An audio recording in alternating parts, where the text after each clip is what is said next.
What is up, YouTubers? Hello, how you doing? I'm going to try to avoid my peas. I don't have a pea popper, so I'm going to move my head around in weird ways to avoid popping peas. Thanks for watching the videos that I've got up. I'm sure the video counts is going to continue to go up. I've got a sequence of, I'm in a Motel 6 right now. I find Motel 6s particularly intellectually freeing. I was talking to somebody this morning and I said that when you take your shower and you get done with the towel, I don't have anything to do with that towel anymore. That towel's done. When you use a bar of soap, that bar of soap's done. And I don't have anything to do with it. And just the idea that there are certain things in life that you have to take care of, but you don't have to take just the tiniest little things, man.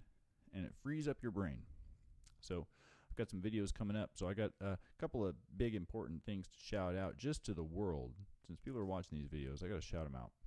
Eric Whitfield at newwestcoast.com. Please check him out and support him in any way you can. He's got a lot of albums that he produces and stuff. And he's Eric Whitfield, and he's a really genuine, great guy. And I'm not going to stop talking about him just because he's so cool. So check out New West Coast. He's right in the middle of hip-hop, man. He's right there doing it.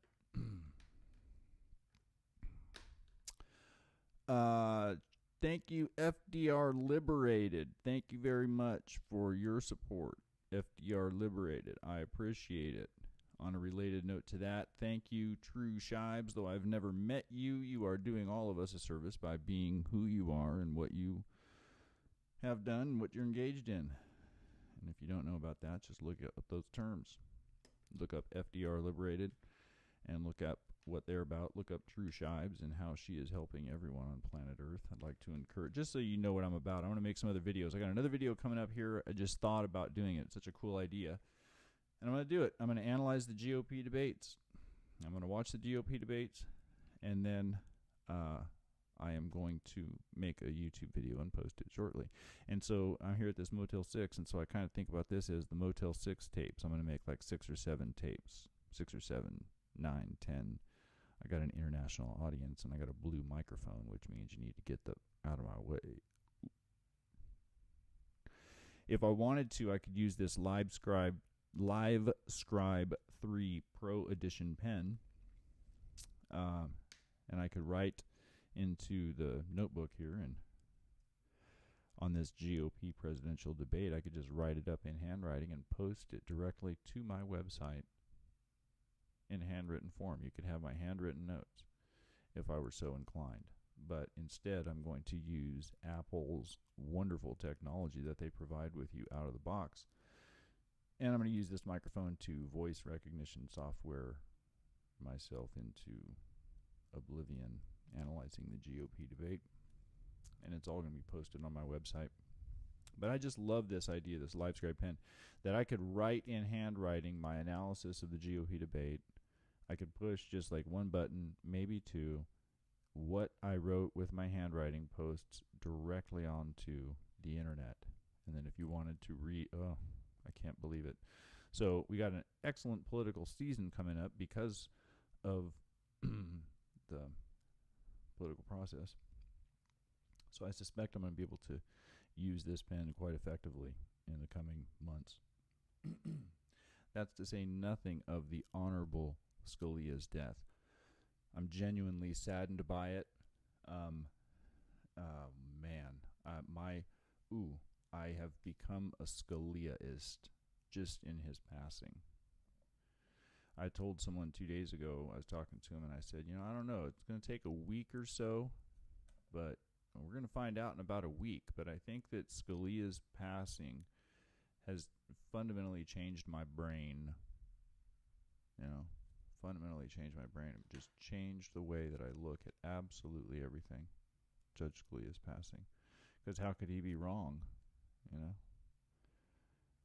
I never thought I'd say that. I never thought I'd be able to say that. But how could Scalia be wrong? Seriously.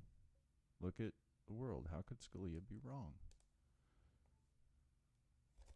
I've been cursing him all my thinking life, and here I am talking about how I love him. So genuinely sad about Scalia's passing. That's a bummer.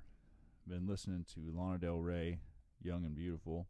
There's nothing to scar American males like the novel Great Gatsby.